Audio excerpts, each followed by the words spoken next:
His name is Raymond, Orta. Mexicans, different. We have to communicate what's wrong, but we don't know the name of the car parts. So we rely on hand signals and sound effects to get our point across, right? And my grandpa would get amused by how many times he could get somebody to make a sound. Because you'd have people come in, no me compadre, no sé, I try to turn it on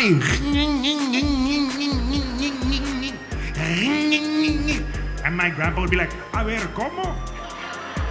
Appreciate you, dude, more than anything, opening the door for the Laugh Factory for me. Like, nobody's looking out for me on that level, dude. Comedians are not the most honest, nicest people, bro. They're volatile. For all you young comedians, I get it. You get followers. But it's the laziest thing to do is to do crowd work.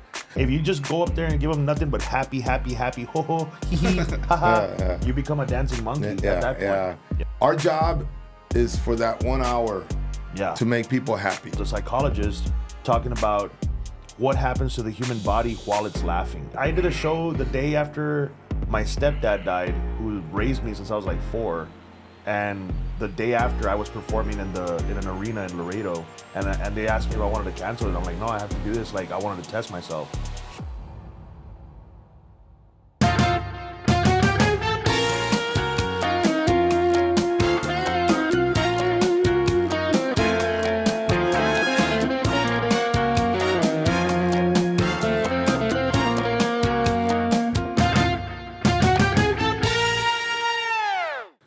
What's up, everybody? Man, thank you again from the bottom of my heart, everybody that hangs out with us, man, because you guys know what we do. We chill here.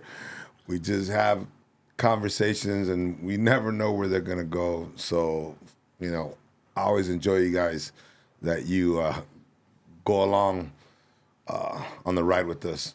Well, we're filming this a day early because New Year's is tomorrow, I think, right? Or New Year's Eve is tomorrow? So we're doing this a day early. So Happy New Year's to everybody.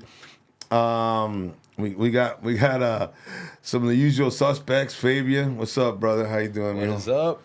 And then we got a guy who I haven't seen for a while. Missed him. We got Lips, DJ. What up? DJ Vasquez. Back, baby. And then we got and then on the hot seat today, we have a good buddy of mine. Man, this guy is a hell of a comedian. Thanks, bro. And man, I'm not gonna throw that word around. No, yeah. Like, I've never told DJ that. No, DJ. Actually, bro, I seen you work this week, man. Woo. You're starting to really get that sword really sharp, bro. Thank you, man. You know, honestly, brother. And but back to our killer guest, man, Raymond Orta. It's funny. Robert Zapata, who's working with us this week at the Laugh Factory, brought you up, and he goes from the SGV, right? Is that I brought him up like that. You brought him like that? Yeah. Bro, people outside of Texas, I swear, bro, don't know what SGV is. Bro, bro. RGV. RGV. Yeah. SGV. See, I'm thinking San Gabriel Valley. No, it's a Rio Grande Valley. The Rio Grande Valley. Yeah, I was No, but people like, if you go like around the country and you say RGV, bro, people won't understand. Yeah. So were you raised in the RGV? By the way, his name is Raymond Orta. You guys, I know some of you guys already know him. I think, is it safe to say this, Raymond? What put you on the map, where I started looking at you, was in social media when you did something about Dallas. Yeah, the Cowboys. The Cowboys stuff really launched me big time. What did you do? What was it, a song or a bit or Prende la Vela? Something Prende la Vela one like what was it, a bit or a song, bro? No, it was the Cowboys had lost real bad on Thanksgiving night, and everybody this is like 5 years ago, right? This was in 2016. Wow, that was a lot. Yeah, like 8 years ago. Almost 10 years ago. And this was when Tony Romo broke his collarbone on Thanksgiving. Okay. And everybody was super bummed. Like, everybody was super bummed out. We got our asses kicked on Thanksgiving Day, and I just put out a skit of like Cowboys fans reacting to the loss. And Okay. it was everything that I said. It was done in one take. What's crazy is it was done in one take. And I never thought that would be the thing that went viral. And it did go It viral, went bro. bananas, Because bro. It went I remember, crazy. Fabian, I think 2 or 3 years later, I did a show with you in Cena del Rey is in McAllen, Texas. Yeah. Yeah, we did a little theater in McAllen, Texas, and I knew a little bit about you back then, bro. Now we're talking about this is 2017. Yeah. And so he's featuring, bro, right? Okay. And I'm headlining, and I figure I got all this, juice, and I got all these things behind me, and people are following me. And the big crowd shows up, and then they had an opener. And was that you, DJ, opening? No. Somebody opened up. Was it Mario? Could have been Mario. I don't know, bro. But all I know is you featured, which I don't even know why. And I'll get to the point right now. It's so then Raymond goes up, and I hear a roar, bro, like like the crowd just went bananas, and I was like, what the fuck, and then you killed it, bro. You destroyed it, right? And then I go up there, and bro, there's a few times in my life that I've been really like somebody made me work, and it's probably. I in one hand, bro. Five times in a 33-year career. That's awesome. And that was one of them, bro. That's a compliment right there, bro. I appreciate that, big time. Bro, as you get humbled, man. You get humbled, and then that's not okay. You get a 1-2 punch. So you get that on stage, right? Because you're out there trying to, now fuck it. And then I don't like going to the hits. I don't like going to material that I know works because I know that's when I'm being lazy, right? Yeah. But bro, I said, fuck it, man. I gotta get him on my side. so I started playing the hits, right? And then, okay, all right, now I got them. They liked me. They're on my side now. And then here's the part that fucking really kicked me in the huevos. You go sell your merch after, right? And I'm sitting there with my T-shirts, and there's like 4 people around me, and the whole fucking theater is around Raymond, and I was like, what the fuck? And I'm selling candles for the Cowboys. Oh, yeah, you were selling candles. You were selling No way, you're selling candles? Bro, I sell those candles like hotcakes. Yeah, he sells candles like that say Cowboys, se prende la vela for the Cowboys. Yeah, it doesn't say anything about the Cowboys, so they can't sue me. Oh. It just says prende la vela with a white star. Oh, okay. I'm very careful about not mentioning the Cowboys because Jerry Jones is going to want his cut. No, bro, but I felt like an asshole there with my T-shirt like this. Like, anybody want a T-shirt? Right, 75% off. Hey, We're having an all-out Black Friday sale right now. Was this like before we started working together? Oh, Or- way before me. Yeah, Me and you didn't hook up till 2021, almost close to 2021, bro. Yeah, yeah. Yeah, Okay. so this Oh, is 20. so this is way back. This is 2017. Oh, yeah. yeah. No, but there's some comedians that don't like it when their feature does really well, right? Nah, they're pussies, bro. That's one thing I had to ask. I have to give credit to Wille here because right before we were working at the Laugh Factory this weekend, and Wille tells me because there was a lot of pressure on my shoulders, like, man, which set am I gonna use? And Wille tells me, like, hey man, make me work, bro. Make me work. And I was like, oh, it took a lot of pressure off me. Like, I can just go up there and just let it rip instead of like having to be like pulling punches and no. This guy wants to work. This guy wants to sharpen. Iron sharpens iron. Yeah, and that for me, like, it does mean a lot to me because there's been so many headliners that I've worked with that they're like, hey, don't do that again. Oh, they're fucking pussies, man. I would walk away. The only thing I don't like, bro, is this, and you don't do it. You don't do it. Robert Zapata. Okay. Fabian, you talked about my energy, right? And you said something like, hey, Dad, when you drink tequila or you do this or you that, you get in a bad mood. And it's not and I thought about that because you got me thinking, bro. And I said, I drink tequila for 30-something years, and some shows I do good, some shows I do bad, bro. You're not always gonna fucking destroy, or else you'd be a fucking an automatic pilot. No, if you're a human, because I go with my feelings, and sometimes, Fabian, what you don't know is that I'm mad before I get on stage. I'm No, already. yeah. So So no, let's check this out. Okay, go ahead. So I got mad at fucking Robert Zapata because I had just told him, okay, bro, I don't care. Go up there with the most clever, killer fucking bit you've ever written. I'm like, if I can't follow it, then fuck. Then I better fucking rewrite. But what I don't like is the new style of comedy, bro. And for all you young comedians, I get it. You get followers. But it's the laziest thing to do is to do crowd work. Like, I do it if something happens organically, right? Yeah. You're talking, and then some chick just yells out, and you're like, all right, bitch, what the fuck? Here we go. Yeah, all right, yeah. or some pendejo yells something, and you're like, all right, bro, all right, here we go with this. But the crowd work, I told Robert Zapata, I said, bro, don't talk to the audience. You know, say hi, welcome them, and then, man, come on, dude, write some bits. So I'm watching them. You know, I'm downstairs, you know, and he comes up first, and then DJ, you follow, you know, and then Raymond, everybody takes it to a certain level. So I got pissed as I'm watching Robert because I just told him not to do that, and then he starts with, "Hey, where are you from? Where are you from? And where are you from? How long you guys been together? Hey, look at that, you know what I mean? Just fucking left and right." As an opening up the show, you know, Yeah. and I got pissed, and so. I know I take that on stage sometimes. I don't know if you could do that. I try.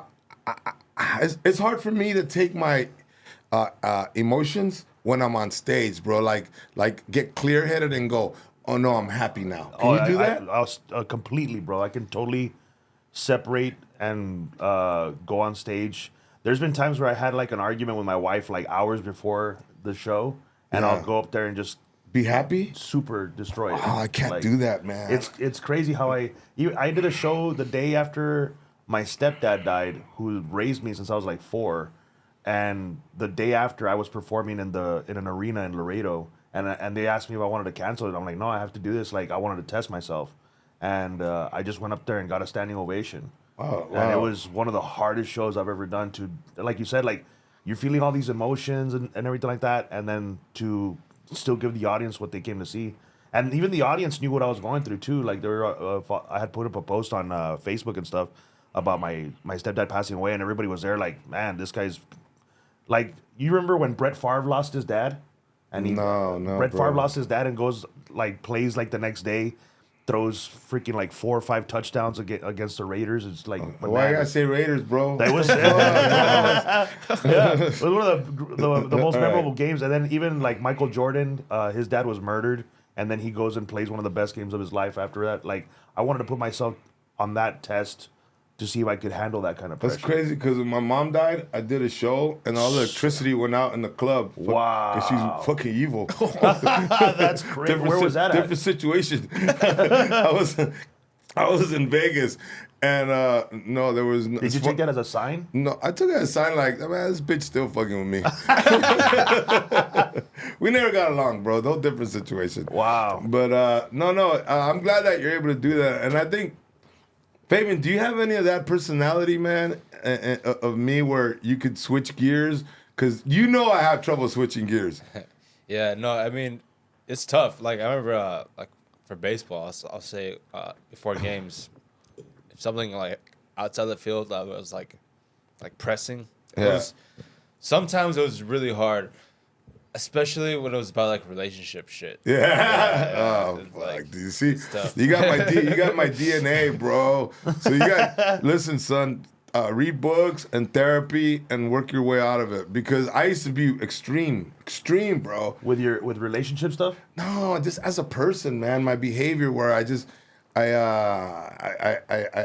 you know, which is one of the reasons I don't really get along with a lot of comedians because, bro, listen, I don't know if you want to say it or not, but comedians are not the most honest, nicest people, bro. They're not very. They're volatile. And I think a lot of them, bro, are very selfish, and they just want to get ahead, and they want to befriend you, not as a friend, but what can they get from you, or something like that. But it's never a true friendship. There's a few that are good people, bro.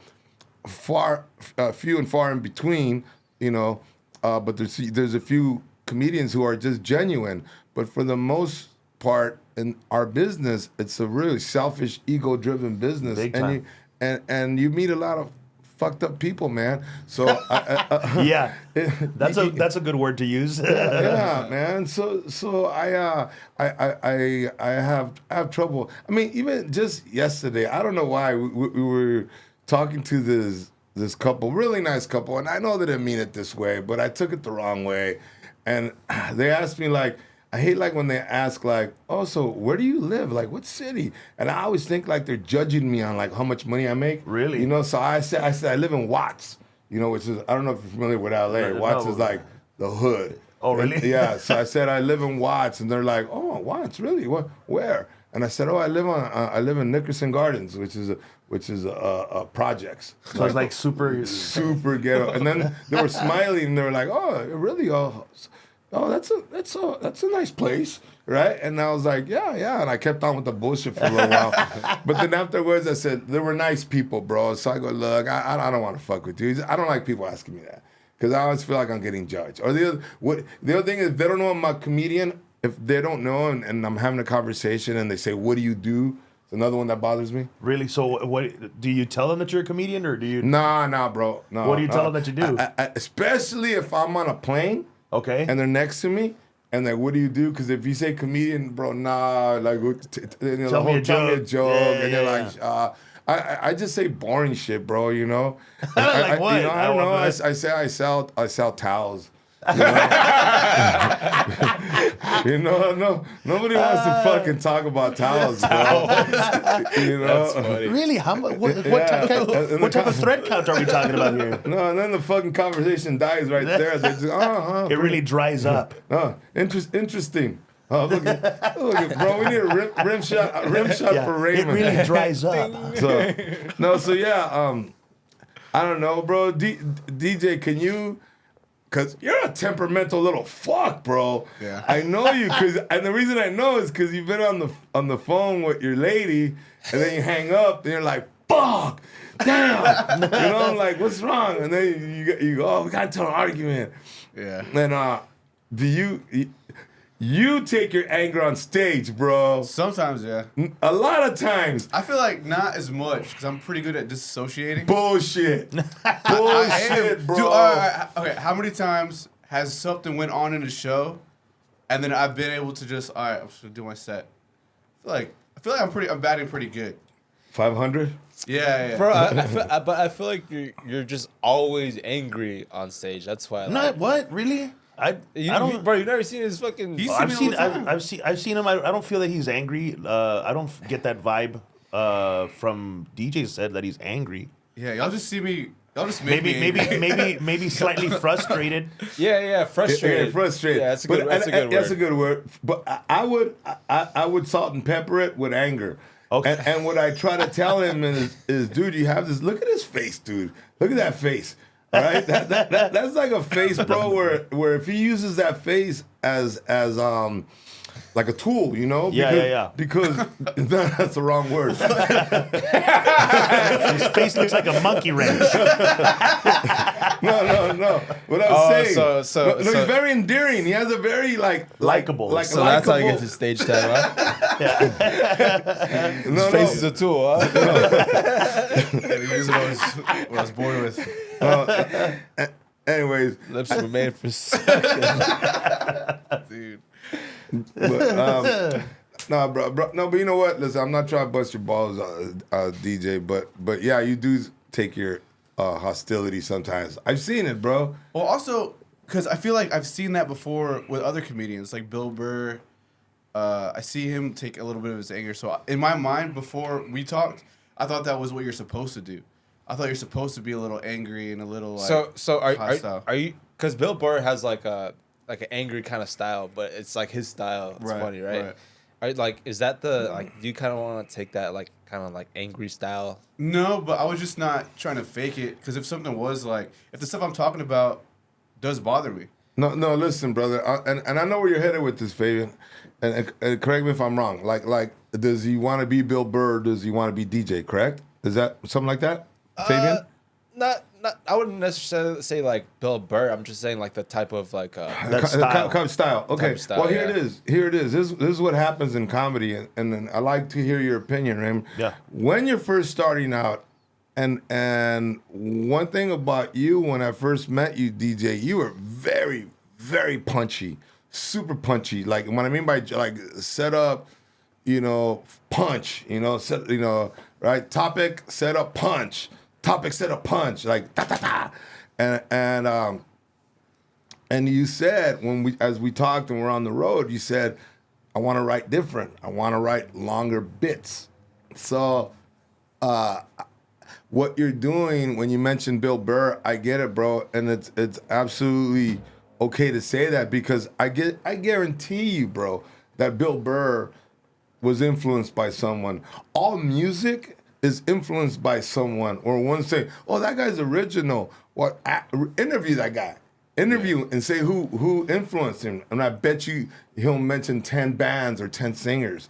So the fact that Bill Burr, you like, by the way, I like Bill Burr. I like his style, bro.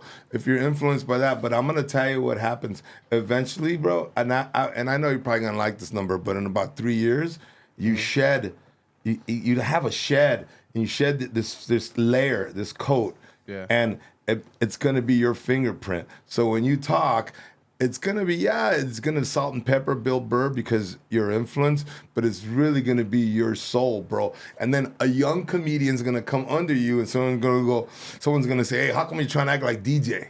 Yeah. You see what I mean? Right, and it's the evolution of art. What do you think, man? I think you got a good point on that, and I think in comedy, being angry is a facet of it, but I think what makes the best comedian is when you can make people feel all the emotions that's available to the human experience. Like if you can make somebody happy, sad, angry, envious, and disgusted all in one set, Wow. you made them feel all the emotions of a human, like the human experience. That's gonna make them like, wow, this guy took me through an emotional roller coaster. Okay. If you just go up there and give them nothing but happy, happy, happy, ho ho, hee hee, ha ha, you become a dancing monkey at that point. And and on that note, bro, about the comedian who's like wants to just be happy, for the most part, those guys have the most weirdest energy off stage. They're super sad too. They're just a weird people. energy because like, who are you, man? And they get off stage and now they're back to who they really are. And for me, I try to be as much as I can be on stage as like when I get off, I could be almost the same guy. Yeah. You know what I mean? Yeah. So that works for me. Like everybody's got their own thing, bro. But for me, a balance. My balance is to be as much as authentic as I can be. But obviously, when we're on stage, we embellish things so they can be funnier. We exaggerate. Turn up that volume just a little bit. Just a little bit, so we could be entertaining. Because at the end of the day, we have to entertain, and we could care all we want about our art, but if we're not entertaining them, they're like, your art sucks. I'll never buy a fucking another ticket again. What about do you ever feel that way? Like when you this is something funny that happens to me when I'll have a whole room full of people just like losing their minds, squealing with laughter, and there's one person. Not laughing. I focus on that fuck too. Yeah, I do, bro. Me too, bro. I don't know why, but they say there's they had a therapist I saw talk about that, about when people do that, where you have all these people that like you. You could be an athlete, and there's that one guy that doesn't like you, and you put your energy on that one person. It says about us. We want to be validated too much where it's not balanced. So if you do that, I do that. I don't know if DJ. It's because we're really looking for validation. Comedians, bro. I don't care all artists, bro. Athletes, actors. You're looking for. There's something in your psychology in your childhood that you didn't get fucking hugs, you didn't get love, you didn't get proper, and we're looking for it Like on acceptance? stage, bro. Yeah, if you look at athletes when they hit a home run and then their teammates hug them, it's that love, bro. I believe it's that same love you needed when you were fucking 5. You know what I Wow. mean? Yeah. I believe in comedy when we destroy a room and they're all like, "We love you," and we're like a little 5-year-old again. Like, thank you, I am worthy.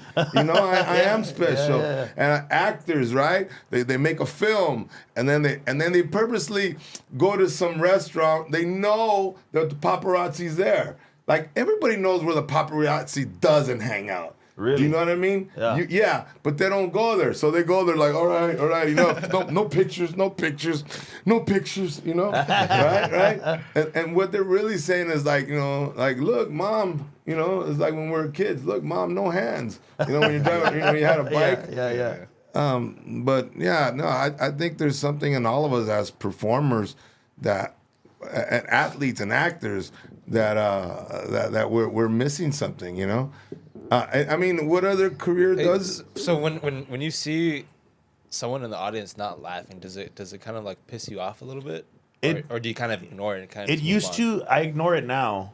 Like I recently did a show where I was. There was this one dude in the front row had his arms crossed the whole time, like just like that, like not laughing at anything. I'm like, dude, everybody's laughing around you. Why aren't you laughing? And then like in the probably like 3/4 into my show, he just gets up and leaves. Oh shit! And then, but he was by himself, you know. And then I started like cracking on him like that he wasn't laughing or anything like that, and everybody's laughing at the fact that he wasn't laughing. But I learned something a long time ago that you never know what people are going through in the crowd. Like That's true. I've gotten messages from people that were like going through some real hard times, and they reached out and like, man, I was about to kill myself, you know. Like I went to your show and you made me laugh, and so you never know who's in the crowd, what they're going through, and if you didn't make them laugh, like, you know, it's not the end of the world, but it does like stick out, like because everybody else is having a good time, and this guy's just like stone faced. No, at the show last night. What happened, bro? You know how like there's like a table that's on stage to Yeah. the right. There's a couple, like a young couple, like my age, and the chick was busting up the whole time, right? And the dude was just there, just fucking stone cold face, right? And then I seen him at the bar after, right? And he's like, "Hey, what's up, bro?" He's like, "Good show, good show." I was like, "Bro, I saw you. You didn't fucking laugh one time, dude." You called him out on it? And what did he say to you?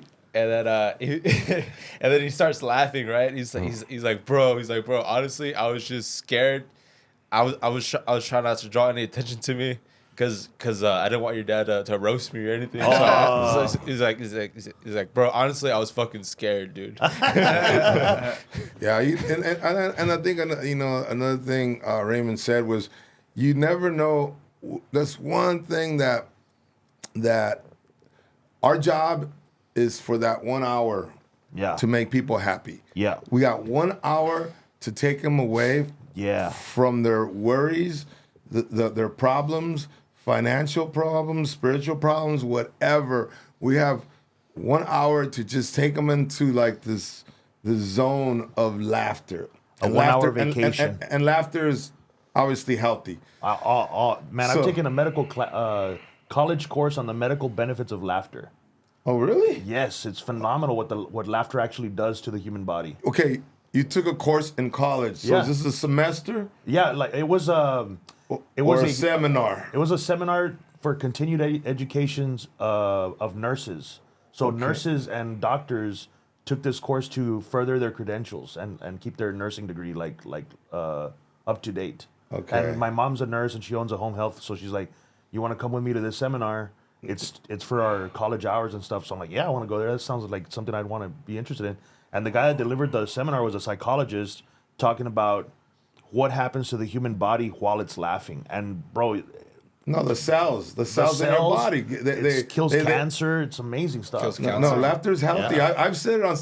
Sex is healthy. Sex is healthy. Sex is another one because of what the body's going through when you're having orgasms, and because you're feeling the touch of a loved one, the person you're with, and those chemicals. So Endorphins and dopamines. love and laughter, man. You know, will That's help why it you goes out. hand in hand with, like, I tell people on stage, like, it's my job here to get you laid.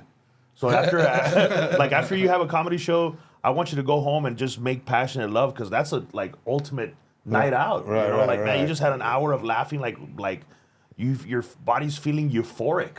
And then you go home and bang it out, clap them cheeks. I know, bro. That's a great night. It's a great night. No, bro. You're right. I last night I just had the laughter, bro. I had no love. I got too drunk, dude. So I was like, Te pegó el whiskey dick? No, bro. Yeah, no. I just go to sleep. I just go to sleep. I was like, I love you, baby.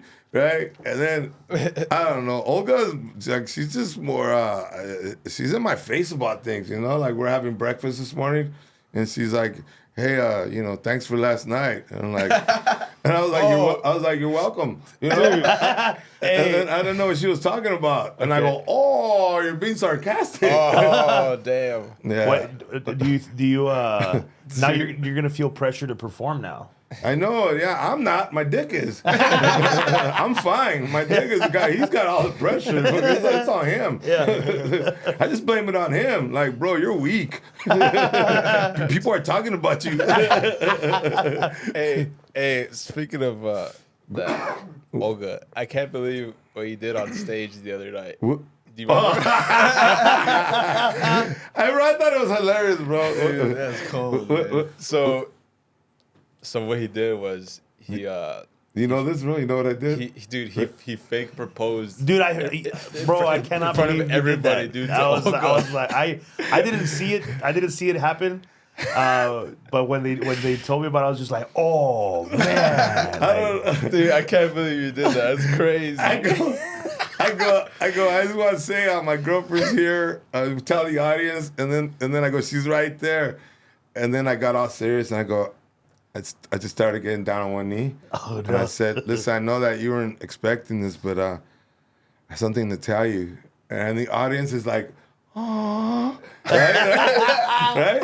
And as soon as the audience went, oh, I go, nah, just kidding, man. That's my girlfriend. did you catch flack from that? Nah, bro, I like her because, you know, she's got tough skin, bro. So Man, I could have seen that going horribly wrong. No, I know. So we were talking after, and I go, hey, you didn't get mad, right? Because what I did. And she goes, nah, I knew you weren't going to propose. And she goes, Man, yeah. that would have. I could have seen that going just. Can we horribly wrong. show them the clip? Yeah, I'll pull it up right after. All right. Married couples, I assume, right? Married.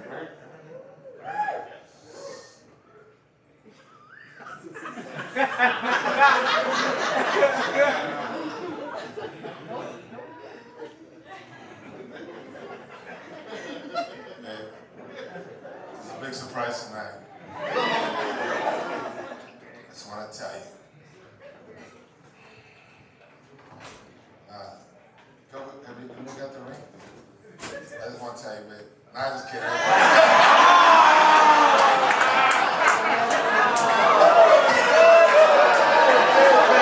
That's a tough one to overcome. That's how you know she is a good keeper then, because she didn't take that to heart like that. No, she has a really good sense of humor, bro. And if she's learning to have a better sense of humor, because in the beginning she didn't. I guess she's never dated a comedian, and you know how we are, bro. We make fun of everything. Yeah, dude. Like we can find the funny in any, and then I'll hear like everything's not a joke really. And like to us it is. It is. It To is. us It everything's really is. funny, man. So it's taken a while for her to adjust, but the good thing is she already had some good humor in her. So it's not like you have to get somebody from scratch, like so shit. No, everything was smooth. Hey, let me tell you something, bro. I gotta tell the audience something. I'm not gonna get into details, bro. Right? I'm tired of getting in trouble. But I got in a situation with another comedian in Texas, and almost every comedian, bro. This happened about probably 7 years ago, 6 years ago. It was a while back, huh? Yeah, it's like 5 years. I'd say 5. Nah, it's more than More that. than that, but Yeah. okay, 6 years ago. It was definitely before the lockdowns. Yeah, before the lockdowns, Yeah, for sure. well before the lockdowns. Anyways, I had this, there was a Texas comedian, and this dude says, our altercation. He put it on social media, which everybody dogged me, and not all, many Texas comedians were like trashing me, but you, bro, you came to the rescue. You said, "Hey, man, Willie's cool." Blah, blah, blah. And then Mario Superstar Salazar was, I want to personally, because I know I've done it before, but I want to do it again and we'll have it on record that I wanted to say thank you, bro. No, dude. Because I was not feeling good about the situation, It was a hairy situation. Like, Yeah, it was lots of.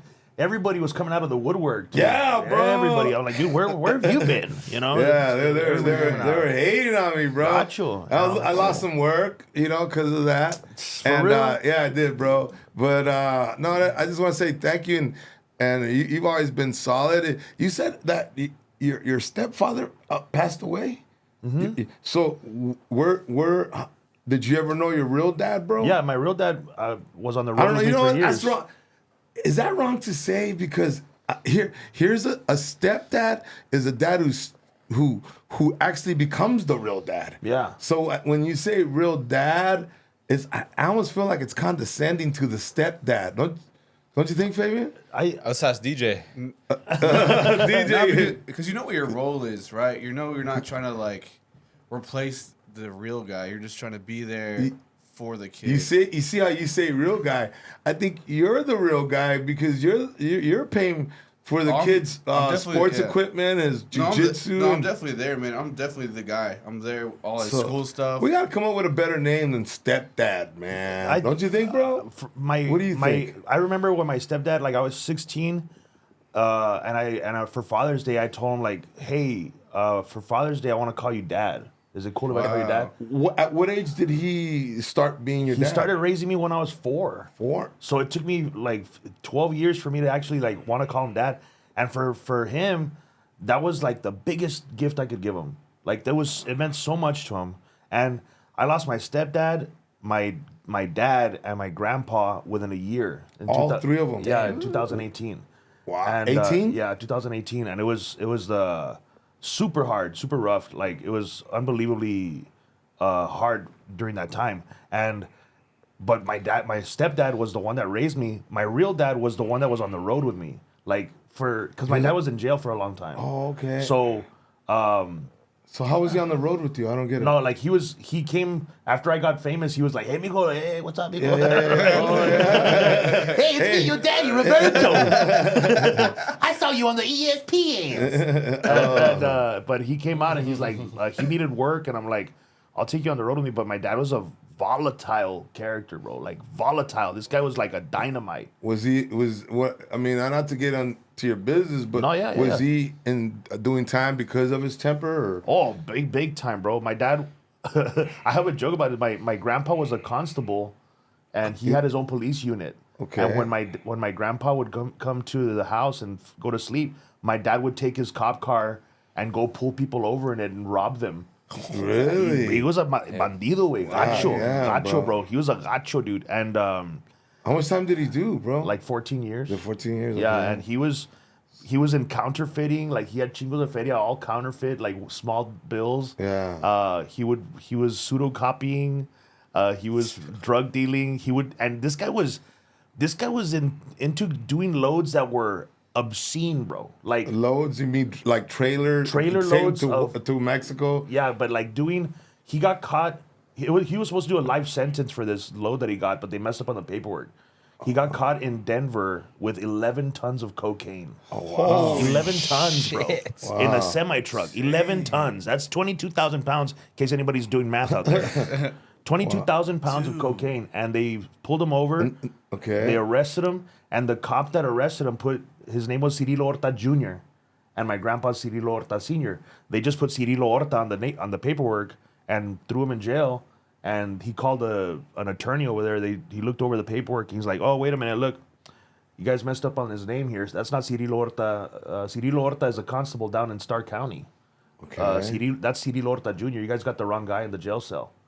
And they had to dismiss him. They had to get him out of there. The same day, bro, as soon as they flew back, he was in another trailer doing another load. Another run. Another run. Bro. Damn, The guy bro. was nuts, bro. It was crazy. Well, you know what? I mean, obviously, you know, being in the drug business is prevalent everywhere in the United States. But I think for people that are along the border, it's probably a little bit more tempting, right? Yeah, big because time. they're right there and they're like, hey, just bring it.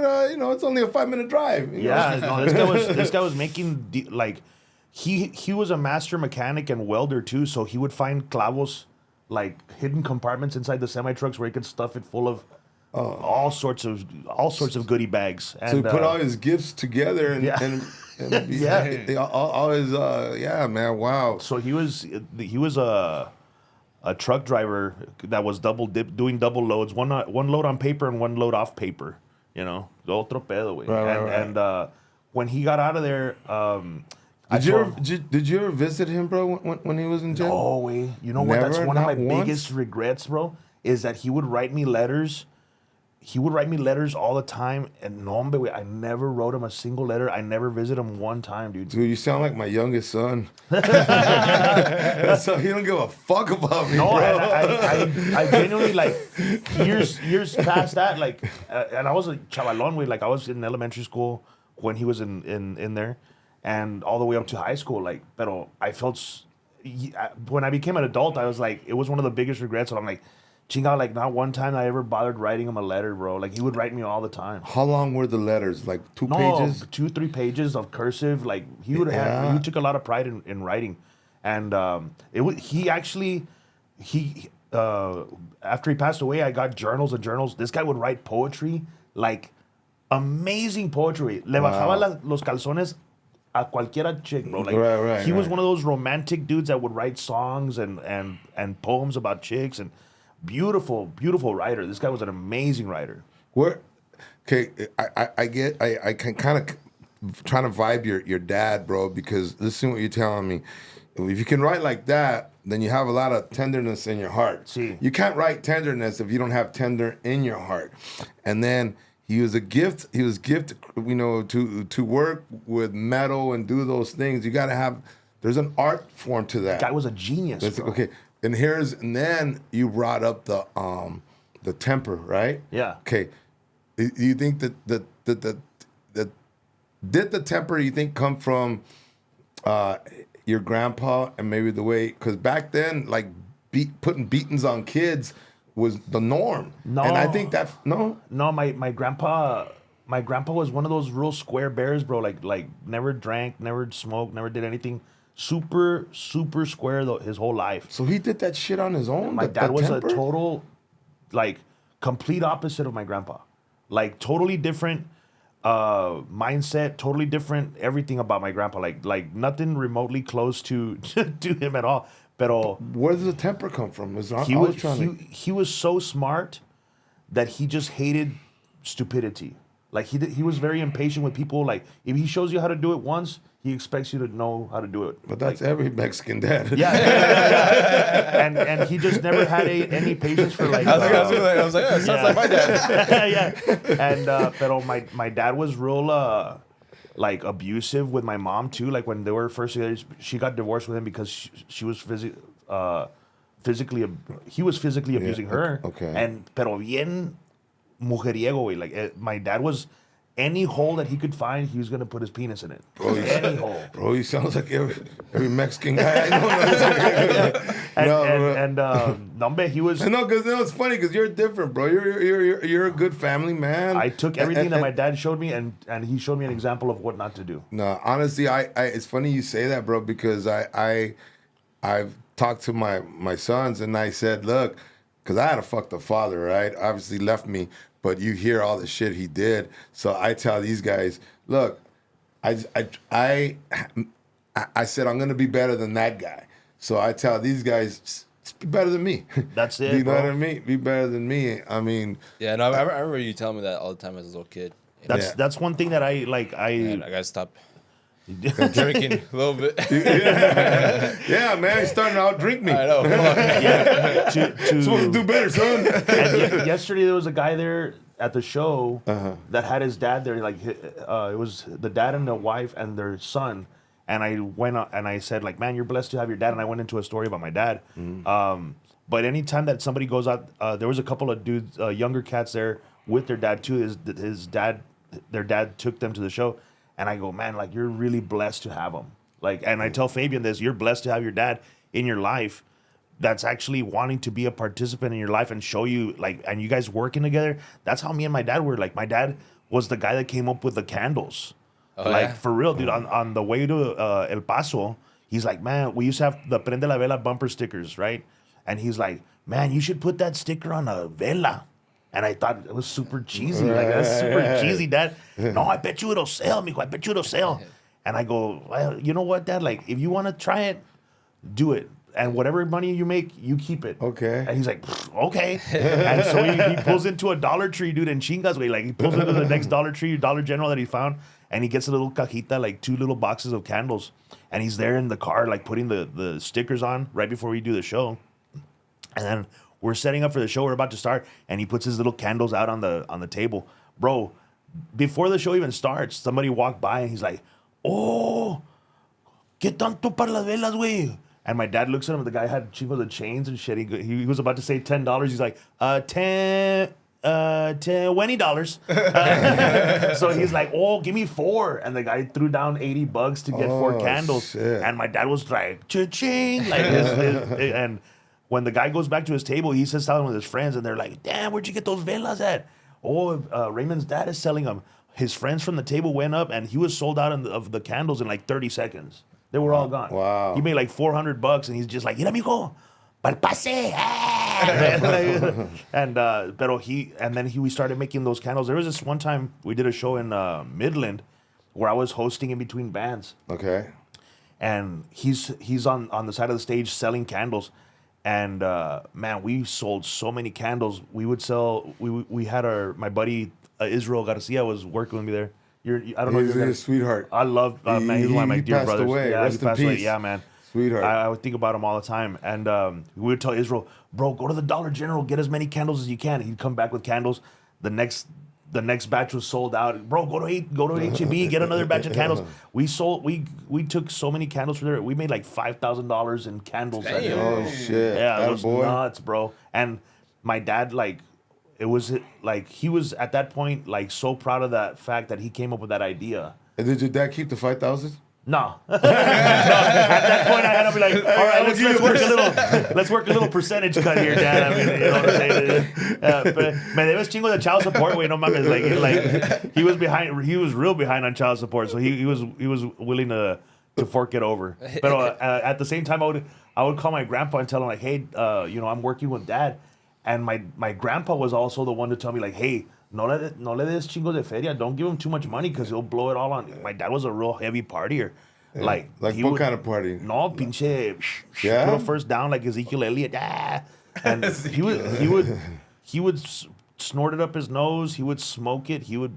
At one point he was smoking heroin. Holy, I don't know. Like, I didn't even know. I didn't even know you could smoke heroin, Yeah, bro. I didn't know He was that. smoking heroin and crack at the same time. Like, dude, what are you Damn. doing, bro? Like, this is crazy. Would he shit. do this with you on the road? No. Like, he was hiding all this shit from me. Like, No, so, but he did do it behind your back. He was doing it behind my back. Oh, though. how did you finally find out? Bro, it was a heartbreaking. What? It was heartbreaking. Like, it was. You walked in the room and you go like, it was. Dad, what the fuck? It was bad. Like, it was so bad. Before this has happened, like a few, maybe like 8 months before he passed away, porque he was deteriorating. Okay. And my wife was looking at my bank statements and saying like, man, your dad's like, I would give him my credit card. Like, hey, Dad, I had him in my house, like living in my house, and like I'd give him my credit card. Like, if you need to go get groceries or whatever, like here's my card.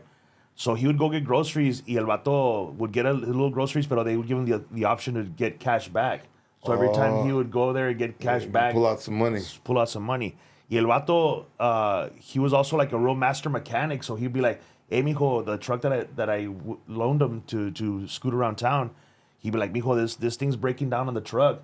And hoy como se oye, but he would actually like pull out the hoses. Oh yeah, and say, to "I'm gonna- make it. Yeah, to make it. I'm gonna take it over here to a camarada, pero he's gonna need $400 for the part, and then he'd fix it himself. And He was ripping you off. He was ripping me off. Oh, bro, So that must have hurt you, dude, bro. it destroyed me for a while, bro. And I had to kick him out of my house and tell him like, bro, like you're stealing from your own son. And tienes chingos de huercos. You have like kids all over the place, and I'm the only one taking care of you, and you want to Rip you off. rip me off, like no mames, way. So when you threw him out, bro, you actually said you got to leave. Was that hard for you, bro? It was devastating, bro. It was one of the hardest moments of my life, and it was one of the moments that I've never been angrier in my life. Like to get into an altercation with my dad to the point where it's like I was telling him that, you know what, like te mereces una putiza, güey. Yeah. Like you deserve it. Like You deserve it. A beat down for you. Yeah, like you deserve for me to kick your ass. And if anybody needs to give you the ass kicking, it's me, because you used to beat up on my mom, you used to do all this shit, and it's like, and you deserve an ass kicking, and I'm not gonna kick your ass, but I just want you to know that I really like you deserve it, and I don't want to fucking do that, because he was like at that point, he had cracked himself up, dude, to like freaking like nothing. He was just skin and bones, dude, and I'm over here freaking 6'5", 265 pounds, like no, he was a frail guy. So how did he finally leave, bro? Where did he go? Dude, my dad told me to call the cops on him. Oh He shit! was like, "You want me to out here? Call the cops on me, and I'll just go and because he had a bunch of warrants and shit that he needed to serve off. So he's like, I'll just go and detox in the jail and work off my warrants and shit." Oh, he knew he had to detox, bro. Yeah, he knew it. Like, he knew. He's a smart ass guy, bro. He was a nurse as well. Oh, like my mom became a nurse, and he said like my mom, when she became a nurse, he goes, that's just not even that hard to do. So he studied the book. Back then you could just take the test, and if you pass the test, you got your license. So he just studied the book over a weekend, bro. Went to take the test and became a nurse. And then turns out like he was one of the best nurses. I met some of his patients later on that they were like, "Oh man, no, your dad would take such sweet care of me," and all that stuff. And I'm thinking, my dad? Yeah. Like this guy over here is like all of a sudden being super caring for the elderly, and he was a really good nurse, man. So he knew how to work the system too in jail too. So he said like, when you send me to jail, I'm gonna go do this. Y el vato, right before he got arrested, bro, he chugs like a freaking 2 liter of RC Coke. Okay. And he's a diabetic. So when they put him in jail, he says, "Oh, I'm not feeling good. Check my sugars. I'm a diabetic." But immediately they check his sugars. He's like in 400 or 500 sugar levels. They had to let him go. So he knew how to work the system. Gotcha. He knew how to work the system. Gotcha, bro. Yeah, no, hey, bro. Well, let me ask, bro. So, I think a lot of comedians, and I want to say the good ones, all right? There's some that haven't, that are really good, but they say there was no trauma in their life. But for you, man, why did you get into stand-up? Boy, dude, the first time I did comedy, I was in 3rd grade, and I wrote my own set. It was a talent show, and this teacher came up to me, and she's like, I remember the poster. It was funny. The poster is super funny.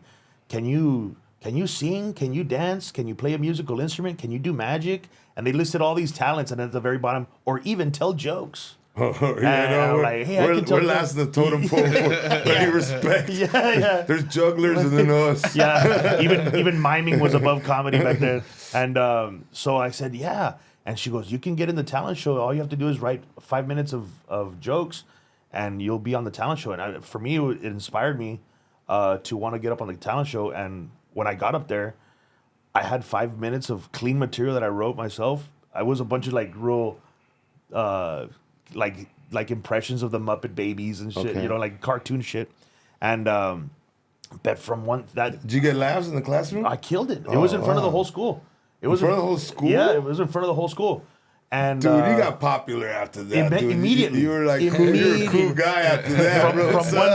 From one day, I was the fat chubby kid that nobody wanted, and then the next day, I'm the popular funny kid. Like oh dude, that's Raymond, that picture Raymond. Yeah. The teachers started looking at me different. I was getting away with all this, like I would get away with so much more than the average person because I was funny. Because, yeah. And even the principal, like when I would go to send to the principal's office, they'd be like, "Oh, Raymond's clowning around in class, disrupting other people and stuff." The principal would be like, "I'm not gonna call your parents. Just tell the teacher that we talked." Okay. Okay, cool. So I'd get away with so much. So from that moment, it turned into this is the mechanism that I'm gonna use to be accepted.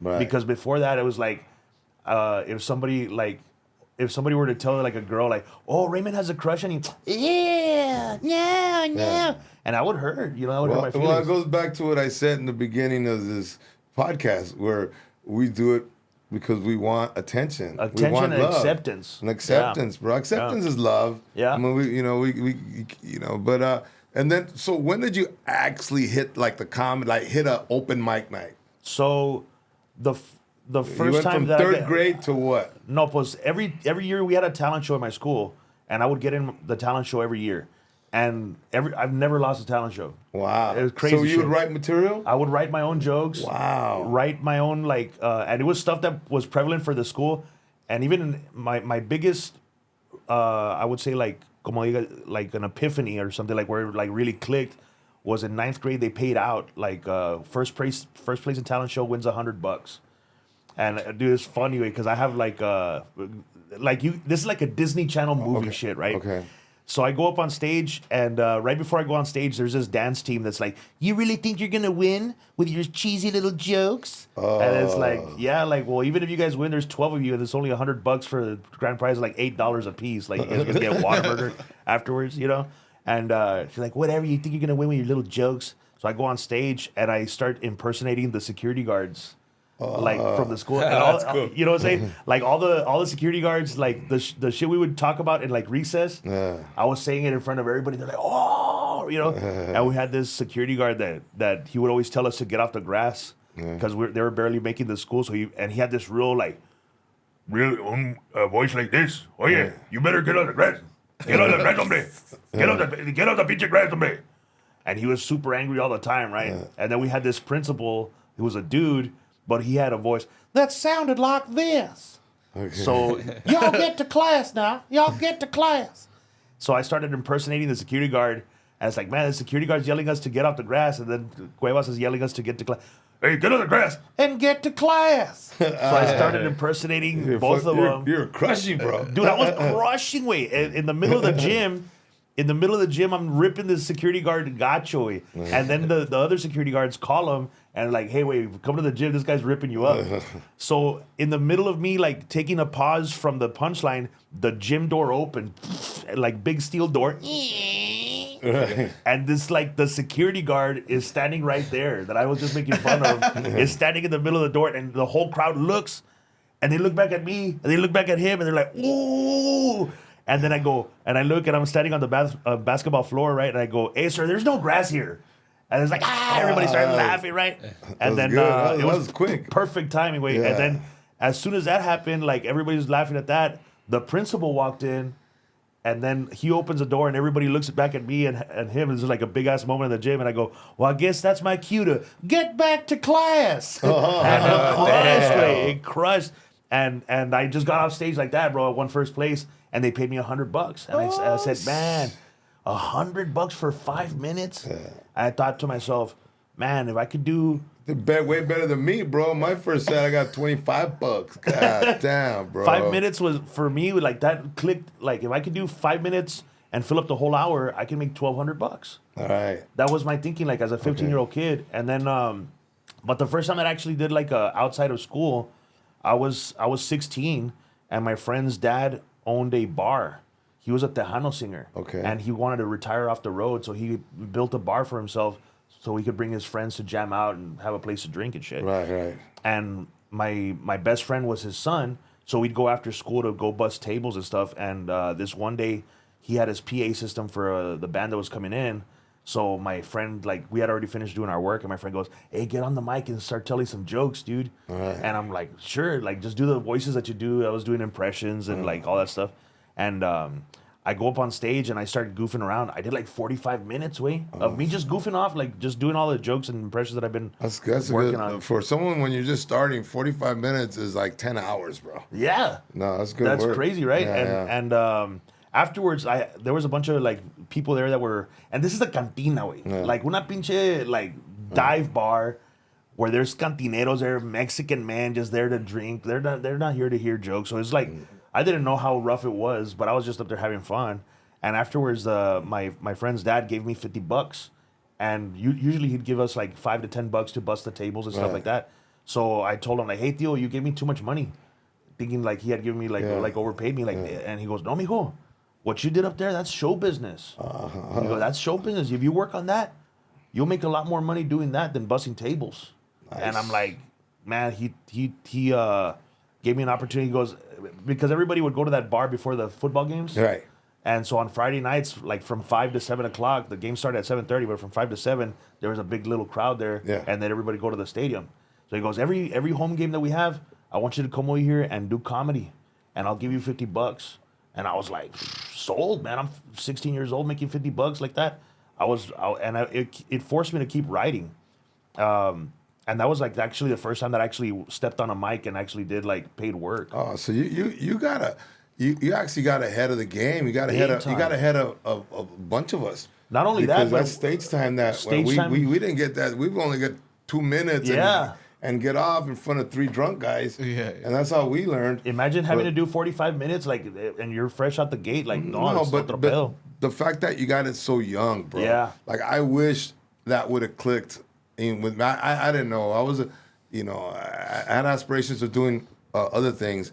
But so it's good that you got it so young. A lot of people don't get that. I think that's the biggest advantage that I have in the comedy game is that I had that kind of experience. Not only that, but like one of my teachers was having a lot of problems with me, like being the class clown and shit. Yeah. And she finally got the great idea that she goes, "You know what, Raymond? If you want the attention so bad, I'll make you a deal. If you help me help your classmates study the material and get the material like the way you get it, if everybody turns in their work, whatever time is left at the end of the class, you can go up in front of the class and tell jokes." And I was like, "For real?" And she goes, "Yeah, but they have to be clean." And she forced me to write clean. I would have been, No, she forced, and I was all about it. Like, no, writing real. Clean is an art. Writing clean is actually, it's harder than writing dirty. I honestly, I can tell you that. I can grab any of my clean jokes and make them dirty, but I can't get my dirty jokes and make them clean. It does challenge you more, man. Big time. But I just want to say, bro, thank you. I'm glad you were down here. I appreciate you having me on the drop-in, bro. Bro, and you've been crushing at the Laugh Factory all week, bro.